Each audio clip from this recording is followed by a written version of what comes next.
de novo, o que é esse não interno, né? Ele vai explicar de novo. Se a gente desejar alguma coisa para compensar, então vamos dizer, eu, Luciana, eu tenho um problema de autoestima, de alto valor. Então eu preciso das pessoas à minha volta para que elas me deem valor, para elas digam que eu sou uma pessoa, olha a Luciana como ela é poderosa, olha isso e aquilo. Então, querer algo para que compre, como se fosse para comprar afeto, comprar valor de pessoas de fora, né, como uma compensação pela minha autoestima que não existe, ou muito baixa, ou pelo meu próprio valor a respeito de mim mesmo, que também está muito baixo, né? Então, se o desejo envolve com alguma compensação, este é o não, porque daí ele passa a ser um desejo não puro, não mais puro para o meu próprio prazer, mas ele passa a ser um desejo de uma forma não saudável, tá? E sempre, como eu falei lá no anterior, sempre vai gerar dúvida, medo e ansiedade, porque não depende de você. Agora passa a ser uma urgência, uma necessidade, agora vira um campo de força. Eu estou fazendo força para que, será que eu vou comprar um carro? Por exemplo, né? Então, eu vou comprar um carro, não tenho nem ideia de carro, mas vamos lá, vou comprar um carro que eu acho que é bacana, que os meus vizinhos vão gostar de mim e pensar que eu estou bem de vida. Não, de repente esse carro não é suficiente, eu vou comprar outro mais potente. Não, de repente eu vou... Então, você nunca vai ter paz, porque a paz só é possível, a felicidade, a satisfação de um desejo só será possível. Eu escolho o carro que eu quero, na cor que eu quero, do jeito que eu quero, do jeito que eu posso pagar. Isso é satisfação. Não, será que o outro vai gostar ou eu tenho que comprar até uma Ferrari que eu não tenho nem dinheiro para comprar? Quer dizer, vocês percebem que eu estou exagerando, mas é para vocês perceberem aonde o desejo começa a se transformar numa coisa meio doentia, meio de dependência emocional, e que começa a virar uma urgência e uma necessidade que eu tenho que atender a qualquer custo. Ela perdeu a pureza, né? Então, ela passa a viver de uma forma distorcida e, por conta disso, cria correntes cada vez maiores de não, né? Que inibe a criação. Outro tipo de sabotagem que é esse não interno é quando a gente se coloca como vítima, né? Então, às vezes a gente cria situações na nossa vida que não são tão agradáveis e a gente não assume a criação, a gente acha que foi uma coisa aleatória, que foi uma coisa que caiu assim do céu, né? Então, para o Patrick, nós somos criadores da nossa vida todos os minutos e todos os segundos.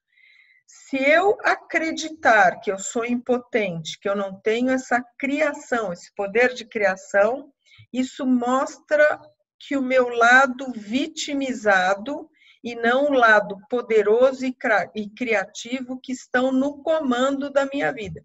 Isso é importante a gente perceber que há uma escolha inconsciente de abrir mão do poder de criação da sua vida e se vitimizar, né? Então, todas as situações negativas da nossa vida, a gente acha que são irremediáveis, não tenho o que fazer, eu tenho que me submeter, eu tenho que sofrer. Então, esse é o tipo de vitimismo que mostra para a gente que nós não estamos vibrando na mesma frequência dessa força criativa, que nós estamos como se a gente, ao nos vitimizarmos, né, a gente não assume o poder de criação que a gente tem de mudar a nossa vida a cada instante, tá bom? Tudo, como eu falei para vocês, precisa abrir a cabeça, porque é bastante conceito, são muitos conceitos provocadores, eles vão fazer a gente abrir bem a cabeça. Outro sabotador, além da vítima, é a gente se passar ou se fazer de meio de infantil, meio de imaturo, meio de irresponsável, né? Então, eu tenho desejos inconscientes, eu não os realizo, eu fico insatisfeita e eu não vou, como uma pessoa responsável e madura, investigar essa insatisfação interna. O que eu faço? Eu me relaciono com pessoas e inconscientemente e imaturamente eu gostaria que as pessoas à minha volta, elas como se elas entrassem em mim e descobrissem os desejos que eu mesmo não quero buscar, né? Então essa postura imatura que a gente tem que buscar na nossa vida, né?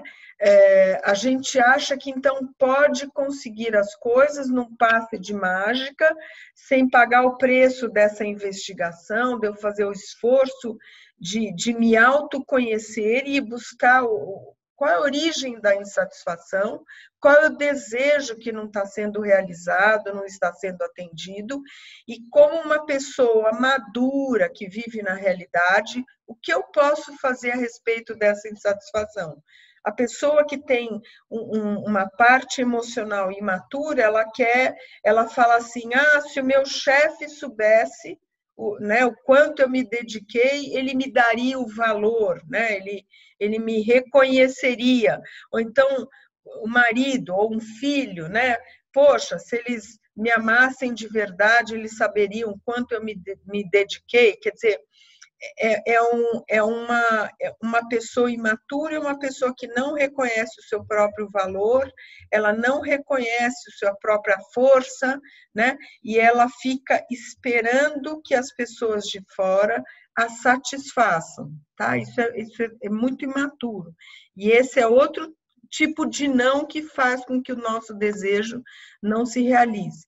Daí eu peguei essa frase para explicar a imaturidade, que eu achei bem interessante. É assim, uma exigência interior frequente é que as pessoas próximas saibam quais são os seus desejos e necessidades não verbalizados do exigente. Então, a gente se comporta como uma criança turrona, eu não falo o que eu quero, porque, na realidade, muitas vezes eu nem sei o que eu quero ou o que eu desejo, e daí a gente quer que as pessoas próximas adivinhem mesmo eu não falando. Não os expõe os nossos desejos, pois conclui que se fosse realmente amado, os outros saberiam seus desejos. Exige que o outro tenha poderes sobrenaturais de adivinhação, como se a pessoa pudesse ser um adivinho, como se a pessoa pudesse ser um médium, né? Não é de surpreender que seus desejos permaneçam insatisfeitos. A pessoa fica amarga e interpreta a insatisfação como sinal de indiferença e até desprezo. Meu chefe não me valida mesmo, minha filha não me dá valor, não é isso, né? Desta forma, acumulam-se os ressentimentos e o relacionamento cada vez vai piorando. Então, por quê? Porque nesse lado imaturo, a minha filha deveria saber o que eu espero dela. Ela não é adivinha, ela não tem a capacidade de me olhar como um raio-x. Se eu não faço essa investigação, o que dirá minha filha? Que dirá meu amigo, que dirá meu chefe, né? Mas a gente, imaturamente, nesse campo emocional, emocionalmente é essa exigência que a gente tem. Agora vamos ver o lado saudável, né? As motivações saudáveis, porque até agora a gente viu os bloqueios, os sabotadores e os nãos, né? Agora nós vamos ver os lados saudáveis. É quando a gente tem desejos e deseja a realização desse desejo pela própria satisfação desse desejo realizado. Então, a realização ou o atendimento do desejo é o objetivo final. Eu quero ter um carro, eu quero uma viagem para o meu prazer. Ponto, acabou. Não tem envolvimento com outras pessoas por causa de questões emocionais e carências emocionais. O desejo é apenas para nos deixar felizes e dar prazer. E daí é mais bacana ainda, porque quanto mais a gente realiza os nossos desejos, quanto mais a gente atende os nossos desejos de uma forma real e madura, nessa satisfação, nessa alegria, a gente acaba sendo pessoas que contagiam o meio à nossa volta de alegria, de coisas boas e não de carências. Essa é a diferença, tá? Quando a gente começa a pegar essa varinha de condão, estar em ressonância, em uníssono com a força criativa, e eu quero algo para o meu próprio prazer, para o meu próprio bem-estar, né? Essa satisfação vai me deixando feliz e essa felicidade a gente acaba transmitindo às pessoas. É outra corrente completamente diferente daquela outra não saudável, que a gente manipula as pessoas e fica cada vez mais aprisionado.